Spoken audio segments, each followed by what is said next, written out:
Hey guys, it's me, Cupid. I have schizophrenia, and welcome back to my wonderful show.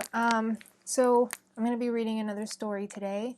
I know a lot of you are really enjoying hearing other people's stories. So if anyone wants to tell their story on this channel, if they want their story to be heard, I would love to give that opportunity to you guys. Just send me a message on my Instagram. You can find that in my my description or my bio on this on YouTube, or you can contact me on Facebook. Either one.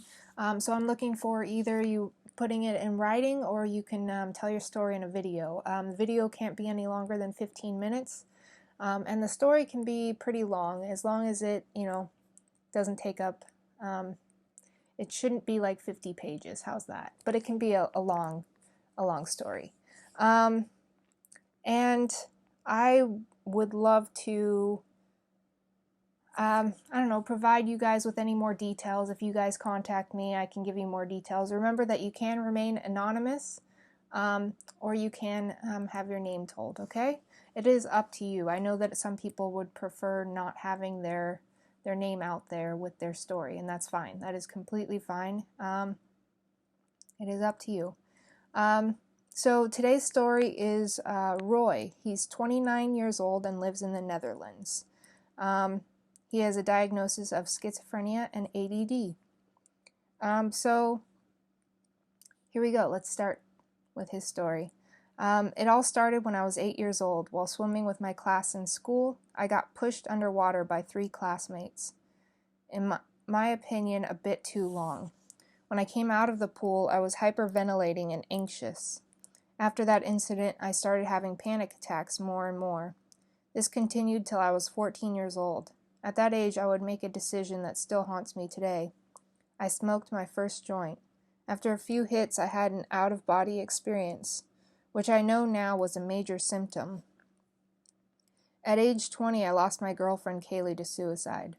I was broken down, and then the illness hit in full swing.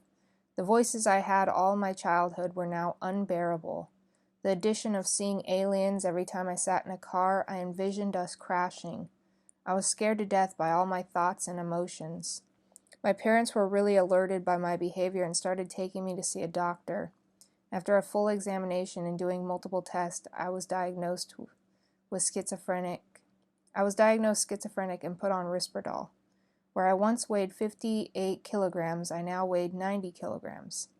My positive symptoms got relieved.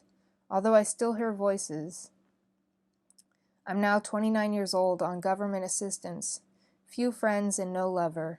I live on my own with my husky Mallow and cat named Ziggs. My family helps me where they can, and I truly love them for that. I can't say life has gotten any easier. My mind is always keeping me occupied socially. I can't perform very good. I tend to feel like I have to explain my illness to others. After being, in my opinion, rejected because I don't fit in with society, I feel like I just want to sit at home.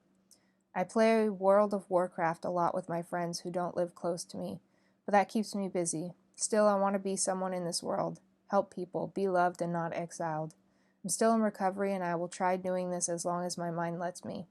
I hope to make more friends someday.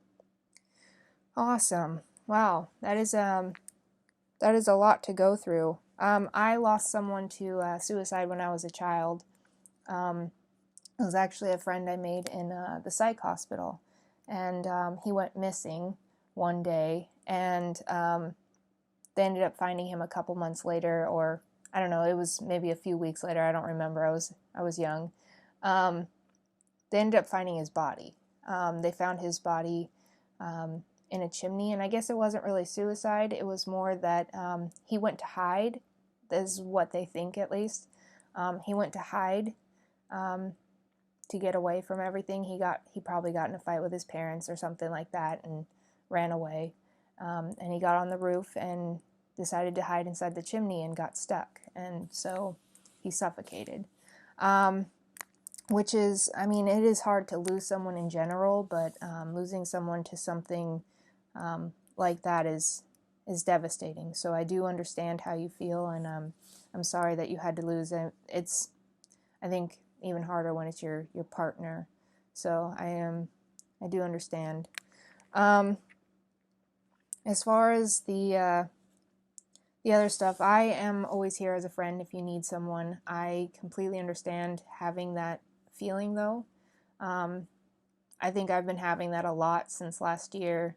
I went to a psych hospital last year and had a really bad breakdown. It was near the end of my third episode. So I have been in that place where I don't know if anybody is going to understand me for being schizophrenic, if they're going to accept me, if I'm ever going to find someone who can love me for it, and all those kinds of things. So I understand where you're coming from, and I too hope that both of us can have have that opportunity. I've met people who have said that they have found partners without any issues, and they have schizophrenia, and that people were willing to accept them, and they also have lots of friends. I have friends that love me no matter what, and they know that I have schizophrenia. So I think that it is possible. You just have to find the right people, and I know it's hard to talk about those kinds of things because it's not easy to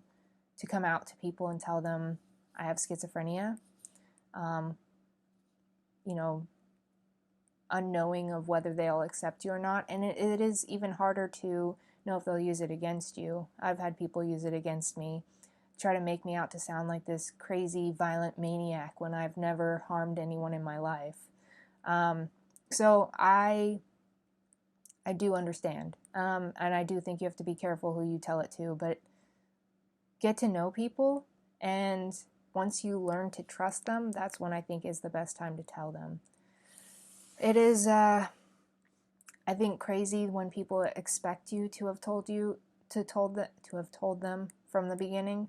Because I've met people like that where they got angry because I didn't tell them from the beginning, like they deserved to know right off the bat, and that is not true. You have every right to determine when they deserve to know. That is your personal information, and you can hold on to it as long as you need to. I'm always here as a friend. I would love to get to know you further as well, and I hope that you are doing well, and I hope that you keep doing well.